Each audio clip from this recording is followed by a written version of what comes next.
किसी गांव में एक साधु रहते थे। वह बड़े ही तेजस्वी थे। गांव वाले उनका बड़ा सम्मान करते थे।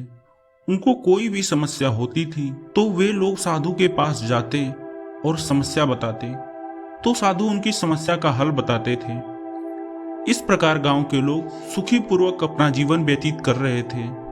एक बार गांव में सूखा पड़ जाता है। गांव वाले परेशान होकर साधु के पास जाते हैं और अपनी परेशानी बताते हैं। उनकी बातें सुनकर साधु अपना सितार बजाने लगते हैं और कुछ देर बाद बारिश होने लगती है। गांव वाले खुश हो जाते हैं। इस प्रकार जब भी गांव वालों को बारिश की जरूरत होती वे साधु के पास जाते और उनसे विनती करते कि वे सितार बजाएं, और जब साधु सितार बजाते तो बारिश जरूर होती। कुछ समय बाद शहर से 3 व्यक्ति गांव में घूमने आते हैं। जब उन्हें किसी साधु द्वारा सितार बजाने पर बारिश होने की बात पता लगी तो उन्होंने उन बातों पर विश्वास नहीं किया।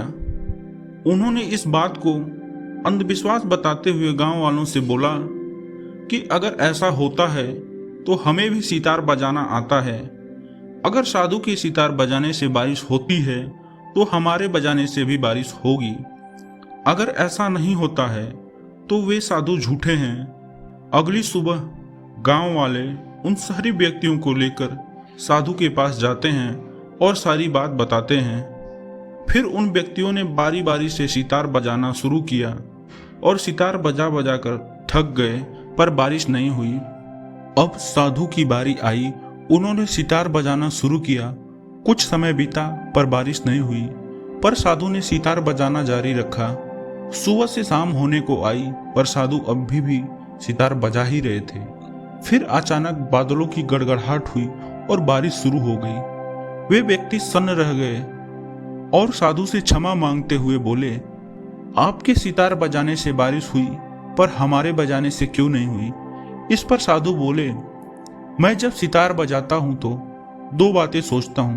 पहली यह कि मैं सितार बजाऊंगा तो बारिश होगी, और दूसरी यह कि मैं तब तक सितार बजाऊंगा जब तक कि बारिश न हो जाए।